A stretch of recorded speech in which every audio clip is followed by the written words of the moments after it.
Hi, I'm Nafisa Latic, and this is Across the Balkans.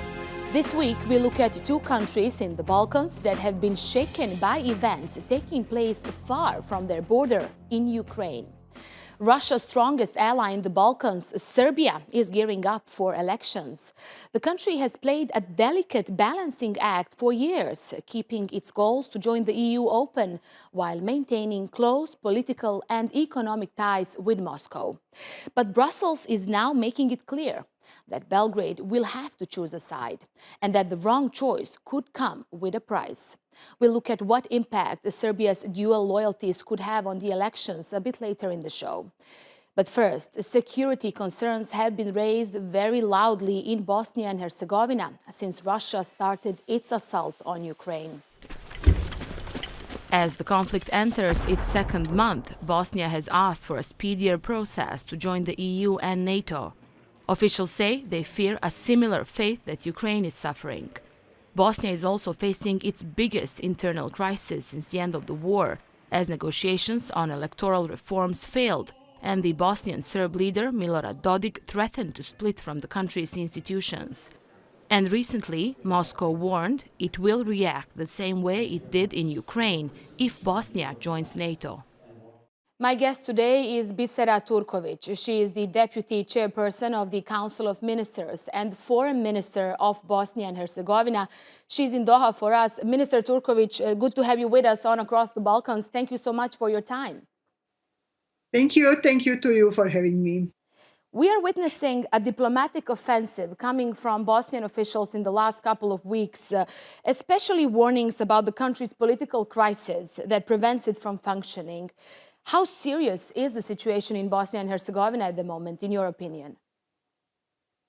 It's quite serious. Actually, for quite some time, we have an announcement about secession, which is coming from one of the member of presidency. And not only rhetorics, but he's really doing steps which are leading in that direction.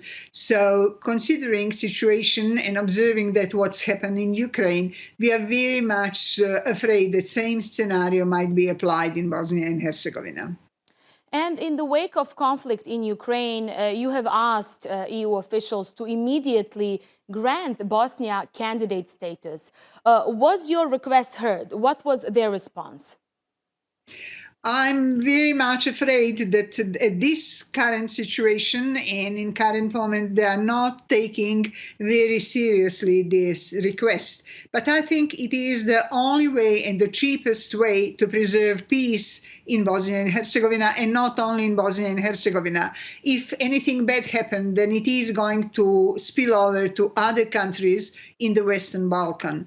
So the easiest, the cheapest, the most possible way to prevent all those atrocities, which God forbid might happen, is to give a status, candidate status to Bosnia and Herzegovina, and also to give green light for a future membership in NATO. I've seen on your Twitter that you have met briefly with Joseph Borrell while in Doha. Did you manage to discuss this issue with him, and what was his response? Well, he is very focused on electoral law. He thinks that additional push should be done in that direction, and that it is something what is major in this current situation. Of course, I think that electoral law is very important, but it is not sufficiently enough to prevent further disturbance. Reality is that actually on 10th of December, decision has been made at the entity level in Assembly of Republika Srpska that they are going to start with a secessionist attempt.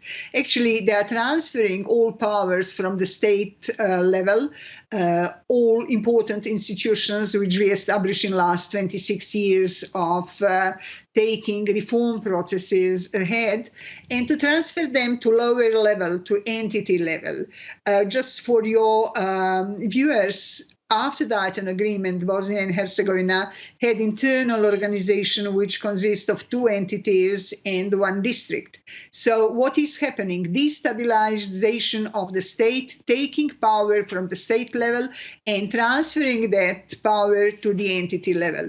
Of course, it is not going to be accepted by the rest of the population in Bosnia and Herzegovina. It has been led by Mr. Dodik, who is ultimately representing Serbian population, Serbian ethnic group in Bosnia and Herzegovina.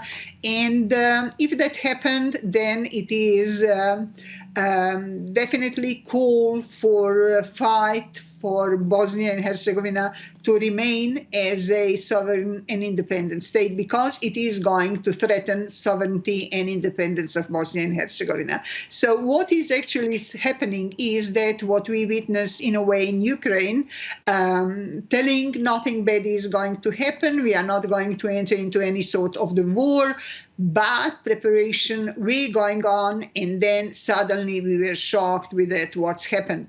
So right. I'm very much afraid a similar scenario might be applied in Bosnia and Herzegovina, and people are deeply sleeping when it comes to possibility of that scenario. Situation is that they do have 6 months of time to develop laws. It is how it has been concluded at the meeting of Assembly of Republika Srpska, which has been held on 10th of December.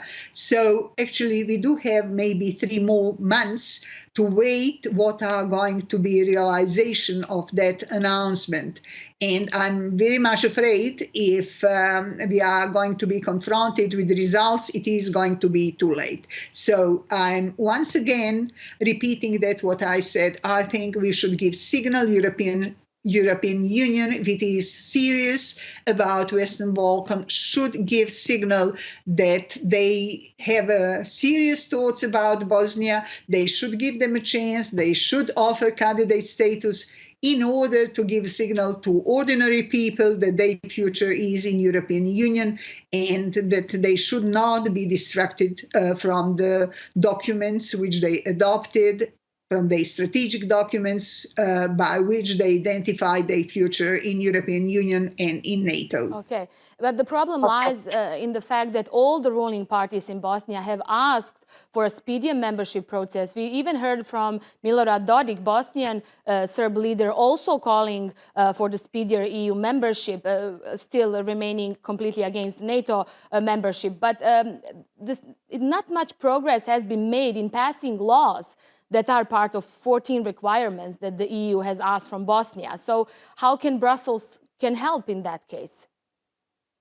Well, I think that Brussels should take us as a special case, because Brussels knows quite well that 14 preconditions which has been set for the future membership or candidate status rather in European Union, and it is a long way to become members, of course, it is not easy to fulfill. You know, we feel in Bosnia like having tied legs and hands and being forced to run. We cannot bring and agree about the laws if one representative from one ethnic group votes against. And we have system which is blocking actually advancement and fulfillment of all of that, what we have been required to fulfill. So if one ethnic group, if representative from that group are voting against, there are no chance that we can adopt any of those laws which are being required from us. For last 7 months, basically, we do not have functional government. We do not have presidency which is meeting regularly. So we are facing serious blockade of the government.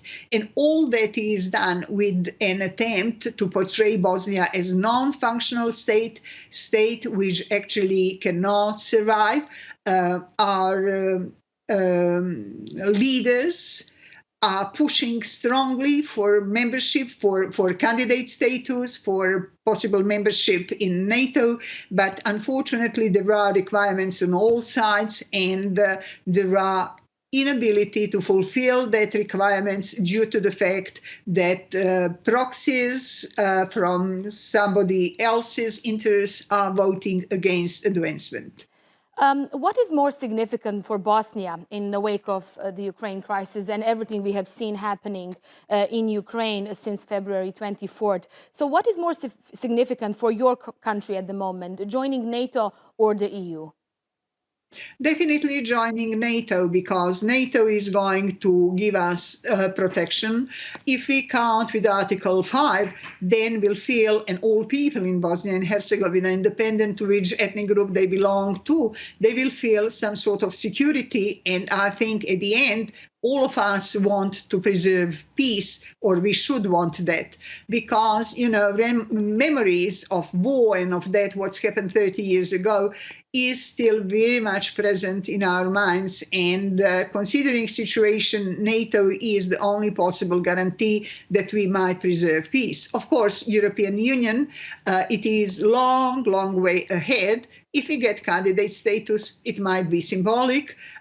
It does not cost European Union anything to give it to us, because there are no guarantees that we are ever going to be member. But it is a signal for people that European Union is serious about taking them, that they are very serious about Western Balkan, because it's not enough to state that Western Balkan belongs to European Union. If European Union is not willing to give at least candidate status, it means that it is leaving space for some other forces. There are no vacuum in international relations. Let me jump in here. For example, what is your response to a recent statement by Russia's ambassador to Bosnia, where he warned that if Bosnia joins NATO, Moscow will react? This created quite a stir in international media.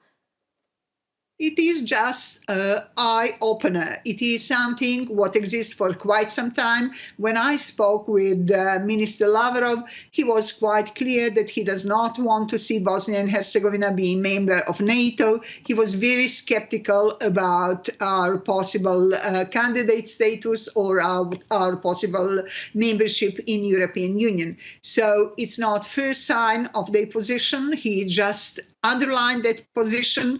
I'm not very much surprised, but I think that it is really meddling into internal affairs of Bosnia and Herzegovina, and we should think how to respond to threat which is coming from ambassadorial level. And what is Bosnian leadership planning to do in the next couple of months fighting these threats in the wake of Ukraine crisis? We are going to do utmost of that, what is possible to be done, considering our limitation. It would be very nice that we have unanimous stance when it comes to our position, but same as it's happened in Donbass, same as it's happened in Crimea, we are faced with people who are not willing to fully support our independence and our sovereignty. And I think that people are becoming aware of the fact the majority of population of Bosnia and Herzegovina are becoming fully aware of the situation, which is a waking them up signal. And I think that preparations are going to go how to defend our country, how to defend independence and sovereignty of our country. And what kind of role can Ankara play in solving the crisis in Bosnia? We have already seen some meetings taking place in Ankara and in Sarajevo. Can Ankara in some way help solving the crisis, the political crisis, while Bosnia waits for the EU candidate status? We are hoping that Ankara will continue doing all good job in mediation, in trying to find the best possible solution. And it should be done till it is not too late. Because if things deteriorate, then we are going to be in much harder situation. So we are grateful for Ankara's attempt. I had recently a discussion with my dear colleague, Minister of Foreign Affairs of Turkey, Mr. Çavuşoğlu Mevlut, and I think that they are closely following all that what is happening in Bosnia and Herzegovina, and that Turkey is really ready to be a helpful partner and friend. Bisera Turkovic, the Deputy Chairperson of the Council of Ministers and Foreign Minister of Bosnia and Herzegovina, thank you so much for being our guest on Across the Balkans and for TRT World. Thank you very much. Thank you to you and to your viewers. Hundreds of ethnic Serbs in Kosovo are protesting against a government decision that bars them from voting in neighboring Serbia's April 3rd general elections. Hundreds hit the streets carrying banners reading, "We want human rights." The majority of Kosovo's ethnic Serbs live north of Mitrovica, close to the Serbian border. Kosovo's Prime Minister Albin Kurti says his country and Serbia need to reach an agreement when it comes to voting in elections. Previously, ethnic Serbs in Kosovo were allowed to vote in Serbia under the presence of international observers. But that did not happen when Serbia held a referendum earlier this year. The United States, France, Germany, Italy, and the United Kingdom expressed concern at the risk of escalation or violence on Friday and urged demonstrators to protest peacefully. According to public opinion polls, President Aleksandar Vucic is expected to win a second term. Since taking office in 2017, the country has recorded a steady economic growth and progress towards EU membership. But Serbia has also been facing external challenges, which are being made worse by the conflict in Ukraine. Vucic endured international criticism after he declared neutrality and refused to impose sanctions on Russia. Its a long-running dispute with Kosovo has also been a major challenge for Serbia's foreign policy. Veljko Skenderija went to Belgrade to get a sense of what voters were feeling ahead of the elections.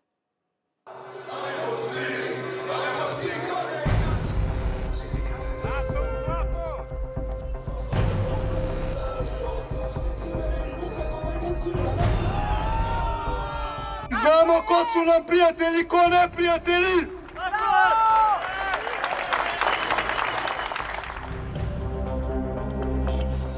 Belgrade, the capital of Serbia, just a few days away from elections. This is just one of many protests to take place across the country in the past few weeks, in support of Russia and its conflict with Ukraine.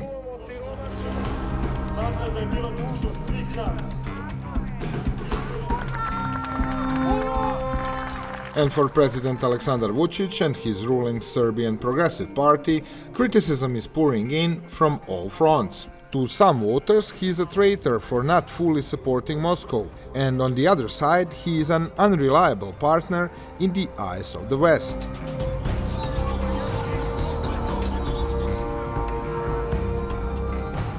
Vucic maintains close ties with Russian President Vladimir Putin and is a key ally in the Balkans. Serbia remains the only Balkan country that has not imposed sanctions on Moscow, although it has condemned the attack on Ukraine. Mi smatramo veoma pogrešnim kršenjem teritorijalnog integriteta Ukrajine. Naravno, Srbija se nalazi na svom evropskom putu i to je njeno strateško opredeljenje, ali takođe Srbija neće hrliti u neprijateljstva zato što to neko drugi od nje traži. So far, Aleksandar Vucic has skillfully maintained a balance between the West and Russia.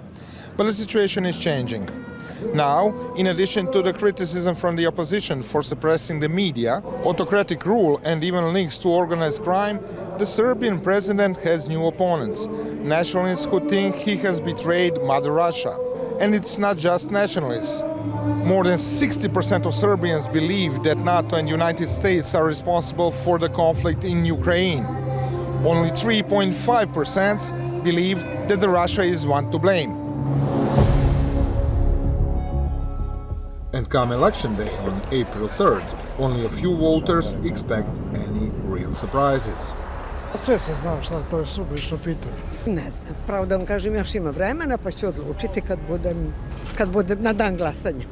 Pa meni iskreno nešto pretjerano nisu ni bitni. Iskreno kažem, nešto mi pretjerano ne daju značaj, jer jednostavno prilike se zna ko će da pobedi. Da se ne lažemo. Right now, images of Vucic are splashed across Serbia's capital.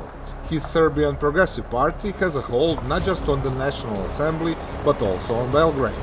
And analysts say that apart from domestic voters, Vucic is also a favorite of the powers abroad. Vučić je verovatno najsigurniji igrač iz Zapada u ovom trenutku, ali i Istoka. Kad kažem Istok, ne mislim samo na Rusiju, mislim i na Kinu, na ovim prostorima. Dakle, niko od njih nema ništa protiv da Vučić pobedi i na ovim izborima. I šta više, mislim da, pogotovo je licemerno, recimo, od strane Brisela, što je faktički ponovo naterao opoziciju da izađe na izbore, iako se izborni uslovi nisu ništa popravili u odnosu na onu 2020. godinu. Back then, the opposition boycotted the elections, citing health risks caused by COVID-19 pandemic and what they called a lack of democratic standards. Their absence allowed Vucic to seize almost every seat in parliament, and while the leader of Serbia's strongest opposition party will be out to break that grip, he says he does not understand why the EU has waited for so long to speak about the country's domestic issues. And only after, Serbia voted against sanctioning Russia. A nije smetalo ništa, ni Angeli Merkel, ni danas smeta Macronu. Nikom ništa ne smeta šta se ovdje dešava. Ne smeta to što se izaziva nestabilnost u celom regionu. Ne smeta što imamo najlošije odnose sa Hrvatskom, sa Bošnjacima, i sad je u Crnoj Gori, pogledajte šta. To nikom ništa ne smeta. I sad se svi odjednom začude, jao, vidi, sad imamo problem s tim Vučićem. While other opposition parties echo similar sentiments, they all know that their only chance at polling well is a high turnout. Analysts say Vucic can count on 1.7 million votes, while nearly 5 million others could be up for grabs. Mi sa druge strane vodimo kampanju izlaznosti, pozivamo ljude da izađu na glasanje, da preuzmu sudbinu u svoje ruke, da sami odluče o tome kako će živeti u budućnosti. I sada su te dve kampanje u svakodnevnom sudaru, ali mi verujemo da će građani ipak shvatiti koliko je važno da izađu, jer njihov glas je velika sila. Njihov glas može da menja lošu vlast, da dovede bolju vlast i da zajedničkim snagama menjamo jedan korumpirani loš sistem. As the opposition looks for the ways to attract its sympathizers to the polls, the ruling Serbian Progressive Party is relying on its army of loyal voters. Vi imate stranku koja ovako gledajući procentualno ima više članova u odnosu na broj stanovnika nego Kineska komunistička partija. Ili ako hoćete još konkretnije, bliže nama. Ima više članova, čak ja mislim i u realnom numeričkom broju više nego recimo nemački demohrišćani koji su do juče bili vladajuća stranka. Dakle, to nije stranka, to je pokret. On pokriva bukvalno sve. Od ekstremne desnice do ekstremne levice. Despite everything that is currently happening in Serbia due to the conflict in Ukraine, which is certainly not helping President Aleksandar Vucic and his party, objective polls, if there are any, suggest there will be no change. It won't be surprising for the ruling coalition to win a 2/3 majority in parliamentary elections and for Vucic to win the presidential election in the first round. It is possible, though, that the opposition could eventually win important local elections here in capital Belgrade.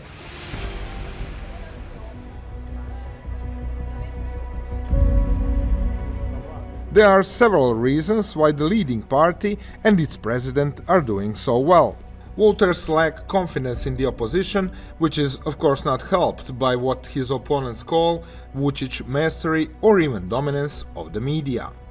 Ovdje je problem što mi uopšte nemamo slobodne medije, to jest sve nacionalne frekvence su potpuno pod kontrolom režima. Ljudi ni ne znaju da imaju izbor. Kad odete malo van Beograda, ljudi vrlo često nisu čuli da postoji bilo ko iz opozicije. To je jedna tužna situacija i naravno da će birati onoga koga poznaju, a ne nekog koga nikad u životu nisu videli, čuli da nešto progovori. Judging by the number of billboards across Belgrade, Vucic also has more advertising space than all his opponents put together. And he is no stranger either to marketing. Naša ekonomija evo ga ovaj. Jel ti treba nešto iz kuhinje? Ne. Stvarno, samo što još iz frižidera ne iskoči. Prvo dete primit će i pomoć države od 300.000 dinara. Stvarno ste izašli iz frižidera. Znam, izvinite, ali važno mi je da doprem do svakog građanina Srbije. Mnogo toga je ostalo da se uradi. Potrebno nam je još puteva, još pruga, fabrika. While today part of Serbian society anxiously opens fridges, Vucic is not stopping. He is present everywhere, all the time. Political opponents will say this is one of the key reasons for his political longevity. He has jammed into public spaces and most of the Serbian media outlets are playing along. The upcoming elections are crucial for Serbia. This time around, the opposition is also involved, which will give a clearer picture of exactly where Vucic stands. But the winner may also have to make a historic decision. Unlike the past, when the country walked a tightrope between Europe and Russia, the future leader of Serbia may now have to decide if the country is more committed to a future EU membership or to Vladimir Putin. Veljko Skenderija, TRT World, Belgrade, Serbia.